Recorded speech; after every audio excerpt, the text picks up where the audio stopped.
There is a scene in Avengers Endgame that nobody fully processed at the time. Tony Stark travels back to Camp Lehigh in 1970. He runs into his father in an elevator. Howard is carrying flowers and sauerkraut, and Tony asks, "Flowers and sauerkraut. You got a big date tonight?" My wife's expecting, and too much time at the office.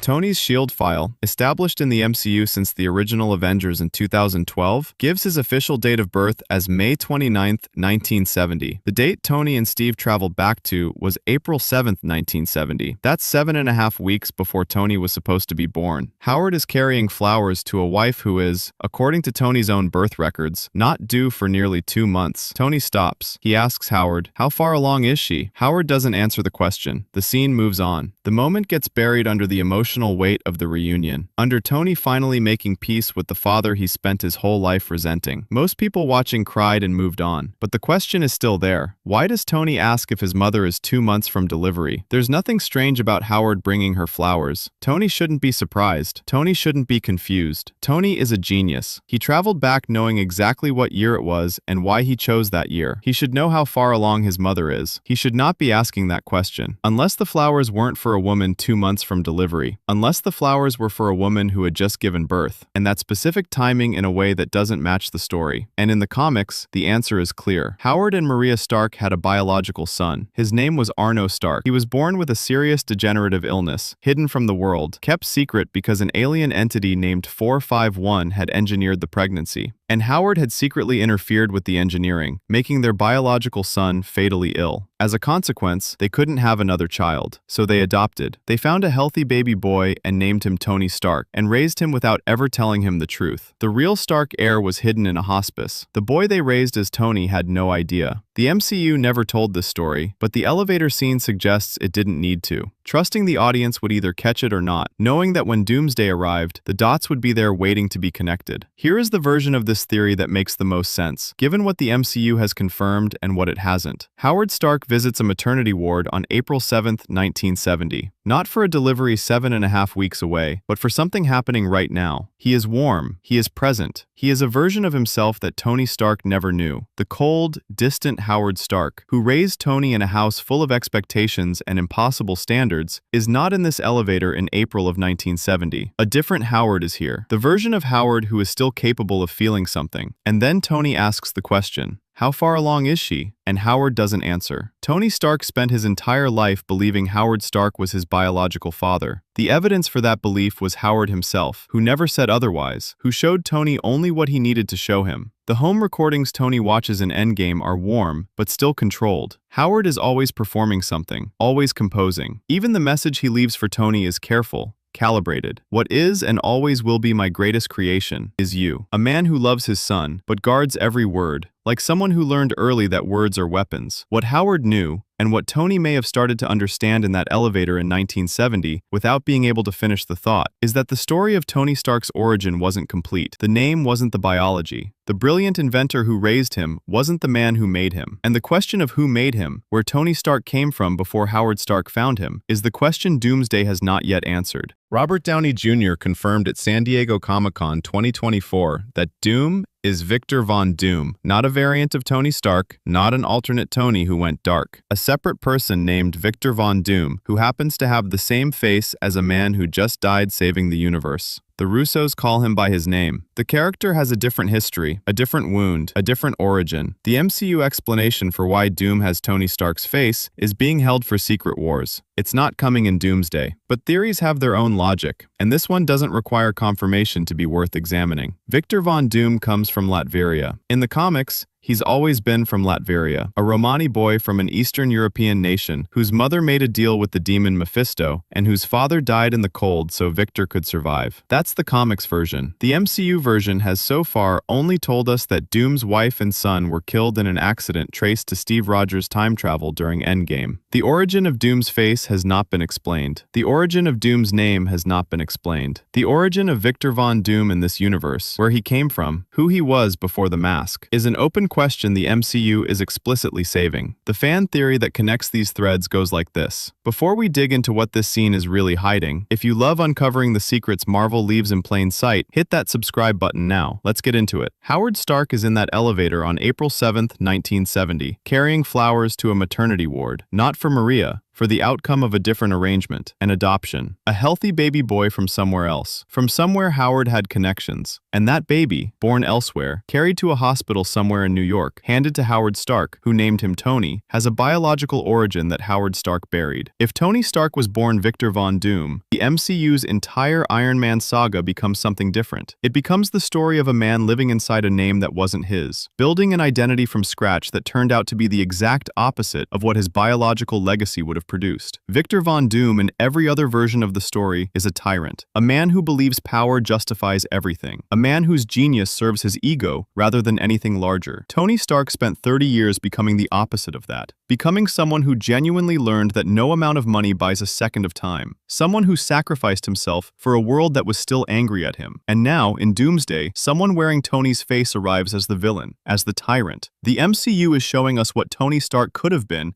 if the name had never changed, if Howard hadn't found him, if Victor Von Doom had grown up knowing he was Victor Von Doom. The elevator scene in Endgame is the crack in the foundation, a man who is warmer than Tony ever knew him to be, because he hasn't yet had to perform the fiction for 20 years. A man who knows something Tony doesn't know. A man who built a legacy around a name that belonged to a child he chose, rather than a child he made. Howard Stark knew the truth. He built a wall around it and called it love. And Tony Stark lived inside that wall for 50 years without understanding why the numbers never quite added up. Why the man in that elevator felt more real and more present than any version of Howard Tony actually knew. Why he asked the question, and why Howard didn't answer. The Russo brothers say the explanation for Doom's face is coming in Secret Wars. That's a full year of the MCU existing in the space of that unanswered question. Doom wearing Tony's face, Tony's legacy scattered across the world, and somewhere in all of that, an answer to the question Howard Stark refused to give in an elevator in 1970. Go back to Howard Stark's behavior in that elevator versus the Howard Stark that Tony knew growing up. The man in the elevator is warm. He's curious. He genuinely engages with a stranger. He asks Tony if he wants to get some air. He talks about his own father. He talks about not feeling qualified for fatherhood, about piecing it together as he goes. He sounds exactly like someone in the middle of something new, someone who is figuring out how to be a father in real time. This is not the Howard Stark Tony describes throughout the Iron Man trilogy. Tony describes Howard as demanding, impossible to satisfy,